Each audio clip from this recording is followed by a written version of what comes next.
மீண்டும் உங்களை dream state ஒரு வீடியோவில் சந்திக்கிறதிலே மிகவும் சந்தோஷப்படுகிறோம். நாங்கள் இப்பொழுதுதான் குழு சேவை விவரத்தை எப்படி செய்து முடிக்கலாம் என்ற ஒரு வீடியோவை நீங்கள் பார்த்திருப்பீர்கள். இப்பொழுது அதைத் தொடர்ந்து நாங்கள் யாப்பு என்ற பகுதியை எப்படி அமைக்கலாம் என்பதை நாங்கள் பார்க்க போகிறோம். எனவே நாங்கள் அதனை கிளிக் செய்யலாம். இங்கே நீங்கள் முதலாவதாக சேமிப்பு என்ற பகுதியை நீங்கள் பார்ப்பீர்கள். இந்த சேமிப்பு பகுதியிலே நாங்கள் பங்குகளை பயன்படுத்துகிறோமா இல்லையா என்பதை நாங்கள் தேர்ந்தெடுக்க வேண்டும். இந்த நேரத்தில் நாங்கள் கவனிக்க வேண்டிய விஷயம்தான், சில குழுக்கள் பங்குகளை குறிக்க ஸ்டாம்ப்ஸ், ஸ்டார்ஸ் போன்ற வெவ்வேறு சொற்களை பயன்படுத்தலாம். இங்கே நாங்கள் கவனமாக எங்களுடைய தேர்வை செய்ய வேணும். இல்லாவிட்டால் எங்களுடைய குழுவின் மீதிகள் சில நேரம் குழம்பி விடலாம். இப்பொழுது இங்கே நாங்கள் பங்குகள் என்ற பகுதியை நாங்கள் தேர்ந்தெடுக்க இருக்கிறோம். இப்பொழுது இங்கே பங்கு என்ற பகுதியிலே வந்தவுடன் நீங்கள் பார்க்கலாம், ஒரு பங்கின் விலையை நாங்கள் அங்கே போட வேணும். நாங்கள் 10 ரூபா என்று நாங்கள் போடலாம்.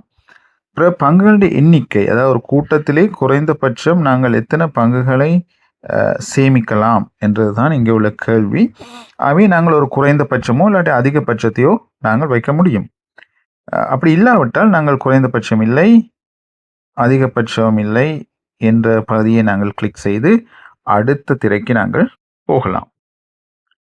இப்போ இங்கே நாங்கள் எடுக்கக்கூடிய கடன் தொகை காட்டப்பட்டுள்ளது. நாங்கள் எடுக்கும் கடன் தொகையை, அதாவது எங்களுடைய சேமிப்பின் எத்தனை மடங்கை நாங்கள் ஒரு கடன் தொகையாக பெறலாம் என்று தான் இங்கே இருக்கிறது. அதில் உள்ள ஆப்ஷன்ஸ் இருக்கிறது. அதிலே நீங்கள் ஏதாவது ஒன்றை தேர்ந்தெடுக்க முடியும்.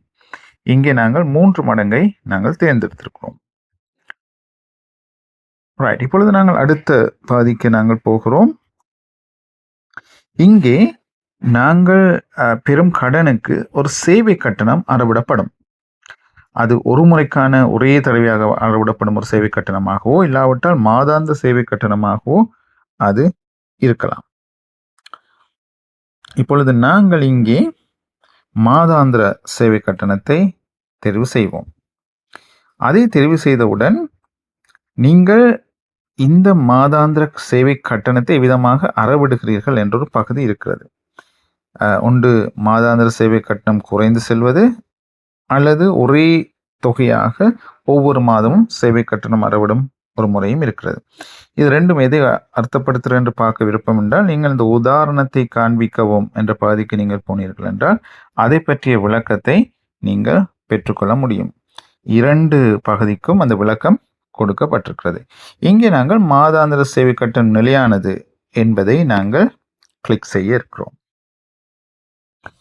இப்பொழுது இந்த கடன் விதிமுறைகள், அதாவது இந்த கடனை நீங்கள் எத்தனை மாதத்தில் மீளளிப்பு செய்ய போகிறீர்கள், அது சில நேரங்களில் 3 மாதங்கள் தான் இங்கே பொதுவாக சொல்லப்பட்டிருக்கு. ஆனால் சிலர் 2 மாதத்தையும் செய்ய விரும்பலாம். ஆகவே நீங்கள் அதையும் டிக் செய்யலாம். சில பேர் 1 வருடம் அவங்களுக்கு தேவைப்படலாம், அதையும் டிக் செய்யலாம். அந்த விதமான ஆப்ஷன் இருக்குது. அதை விட ஒரு சிறப்பான ஆப்ஷன் ஒன்று இருக்கிறது. நீங்கள் 1 வருடத்துக்கு மேலாக உங்களுடைய கடனை திருப்பி செலுத்த வேண்டும் என்றால் நீங்கள் இங்கே பார்க்கலாம், கிட்டத்தட்ட 5 வருடங்களுக்கு 60 மாதங்கள் வரை நீங்கள் செல்லலாம். இப்பொழுது நாங்கள் சொல்லும், நீங்கள் ஒரு 3 வருடத்தில் இதனை திருப்பி கொடுக்க நீங்கள் முன் வந்தால் அந்த தொகையை அங்கே போட முடியும். எனவே அப்படிப்பட்ட ஒரு ஆப்ஷனும் கூட இதில் இருப்பதை நீங்கள் பார்ப்பீர்கள். இப்பொழுது இந்த சேவை கட்டண விகிதத்தை நாங்கள் போட வேண்டும். இதில் நாங்கள் குழு என்ன விதமான ஒரு ஒப்புதலை வைத்திருக்கிறோம் அந்த விதமாக உங்களுடைய சேவை கட்டண விகிதத்தை நீங்கள் தீர்மானிக்க முடியும். சில வேளை குறைந்தபட்ச மாதங்களிலே நீங்கள் அந்த கடனை திருப்பி செலுத்துவதற்கு சிலங்களே அவங்களுடைய கட்டண விகிதத்தை நீங்கள் குறைத்து போட யோசிக்கலாம். அதே விதமாக காலம் கூடுதலாக எடுப்பவர்களுக்கு நீங்கள் கொஞ்சம் கூடுதலான சேவை கட்டணத்தை அறவிட நீங்கள் யோசிக்கலாம். இது உங்களுடைய குழுவை எடுக்கும் தீர்மானத்தை பொறுத்தது. இப்பொழுது நாங்கள் அடுத்த பக்கத்துக்கு போனோம் என்றால், இங்கே எங்களுடைய கடனை கடனுக்கு கேரண்டி பண்ணும் இன்னொரு இணை அதாவது ஒப்பமிடுவோர் ஒருவரை நாங்கள் நியமிக்க முடியும். இங்கே நாங்கள் இல்லை என்று நாங்கள் போடுகிறோம் இப்போதைக்கு. இப்பொழுது நாங்கள் அடுத்த பக்கத்துக்கு சென்றால் இங்கே ஒரு சமூக நிதியை பற்றி எங்களுக்கு இங்கே இருக்கிறது. ஆகவே ஒரு குழு ஒரு சமூக நிதியை கொண்டிருக்கலாமா இல்லையா என்பதை அவர்கள் தீர்மானிக்க முடியும். இப்பொழுது ஒரு சமூக நிதி நிர்ணயிக்கப்பட்ட தொகையாகவோ அல்லது மாற்றக்கூடிய தொகையாகவோ அவர்கள் நிர்ணயிக்க முடியும். ஆனால் நிர்ணயிக்கப்பட்ட ஒரு தொகையை அவர்கள் தேர்ந்தெடுத்தால் ஒவ்வொரு வாரமும் நடக்கும் சுற்றிலே, ஒவ்வொரு வாரம் நடக்கும் கூட்டத்திலே ஒரு குறிப்பிட்ட நாங்கள் சொல்லுவோம், நாங்கள் 10 ரூபா என்று நாங்கள் அறவிட்டோம் என்றால் அந்த 10 ரூபாவை தொடர்ச்சியாக ஒவ்வொரு வாரமும் அவர் செலுத்த வேண்டும். ஒரு வாரம் அவர் செலுத்தாவிட்டால் அதுக்கு அடுத்த வாரம் அதனையும் சேர்த்து மொத்தமாக 20 ரூபா செலுத்த வேண்டிய நிலையில் இருப்பார் என்பதை நீங்கள் புரிஞ்சு கொள்ள வேண்டும். எனவே நாங்கள் அதனை நிர்ணயிக்கப்பட்ட தொகை என்று வைத்து நாங்கள் அடுத்த ஸ்கிரீனுக்கு நாங்கள் போகலாம். இப்பொழுது எங்களுடைய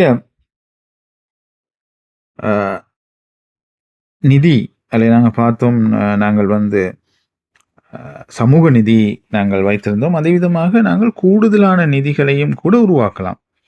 உதாரணமாக விழா கொண்டாட்ட நிதி போன்றதையும் கூட நாங்கள் உருவாக்க முடியும்.